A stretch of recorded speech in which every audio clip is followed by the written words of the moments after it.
Paano mo Mm. mino-motivate yung sarili mo, Miss Tinty, na mahirap mag-abroad, malayo sa pamilya, pero kailangan mo magsumikap kasi kumbaga ikaw ang, inaasahan din nila ng mga kamag-anak mo o mahal mo sa buhay sa Pilipinas? Siguro sa kahirapan, sir. Hmm, Siguro kasi siyempre galing ako sa mahirap na family talaga. So, ang iniisip ko lagi parang, hanggang dito lang ba ako? hmm, Kaya iniisip ko meron pa akong may kaya pang gawin, eh. Kumbaga, huwag kang tumigil mangarap, hmm, huwag mong sabihin sa sarili mo na, "Ito na lang ako, okey na ako." Hindi puwede.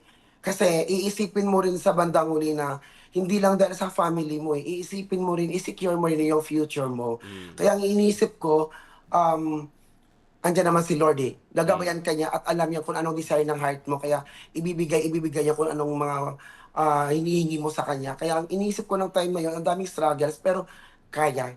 Kaya iniisip ko lagi, "Kaya ko 'to." Hindi ako susuko kasi para sa pangarap ko talaga, sir. hmm.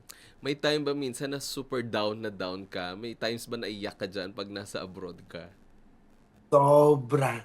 Yung iba-iba kasing klaseng mga experiences ko from Thailand to here in Spain, eh. Hmm, Actually sa Spain, ito ang pinaka-worst na nangyari sa'kin. Kasi, um, dumating ako dito ng tulad sinabi ko kanina na medyo tumunog yung name ko sa mga Filipino, na oo, gumagawa ako ng buhok, nagho-home service, yung hmm, kumbaga paano lang ma-sustain yung life mo.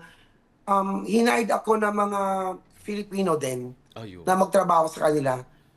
Okey, sa kalaunan, sad kasi na-fired ako. hmm, So, after ng na-fired ako, siyempre kailangan ko ulit bumangon. correct, So, ang iniisip ko, paano kaya ako ulit bumangon kasi di ko alam kung papaano ulit, eh. So, nag-work ako ulit, nagho-home service, medyo malaki talagang kita kasi mm, wala naman ako binabayaran. mm. Dumating sa point po na sinampahan pa ako ng kaso.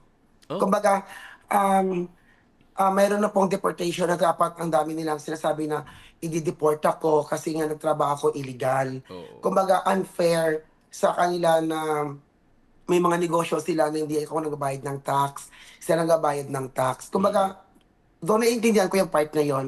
Kumbaga dito kasi sa Spain, sir, yung mga kapwa nating Filipino na mga walang papel, okey lang. As long as na hindi ka gumawa ng malalim na krimen, malaya po tayong mag-work dito hangga't magkaroon ng papel. Binibigyan po tayo ng gobyerno dito na magtrabaho, kaya okey lang siya.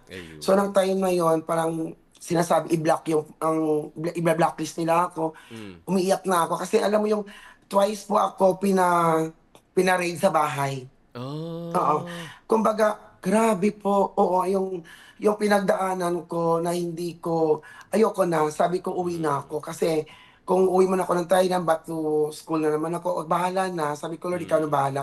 So, may malaking parte ng buhay ko na parang gusto mo ng sumuko, pero oo, nung time na yon may kaibigan pa akong Spanish na oo, si Luis, hmm. Pacheco, thank you so much. Siya po ang pumirma sa'kin para maging legal. Ay, Um ayun.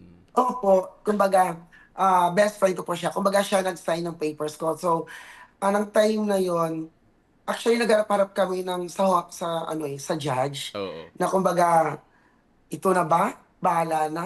Kung ito na talaga, wala na akong choice. Uwi na ako." Pero ng time na yon lumabas ang papel ko kaya sabi ko, "Lord, ibigay mo lang yung papel ko. Hindi na ako ano, ayoko na. ah, Susuko na ako." Kaya nang binigay ni Lord, ayoko na. hmm, Kumbaga, gusto ko ng tahimik na buhay. Kumbaga, oo, hindi man sila nanalo sa ginawa nila sa'kin na gusto nila ipa-deport, i-blacklist nila ako. hmm, At least nandito pa rin ako ngayon. So, ng time na yon thank you kay Apple, kay Paloma. Kumbaga, binigyan niya ako ng chance.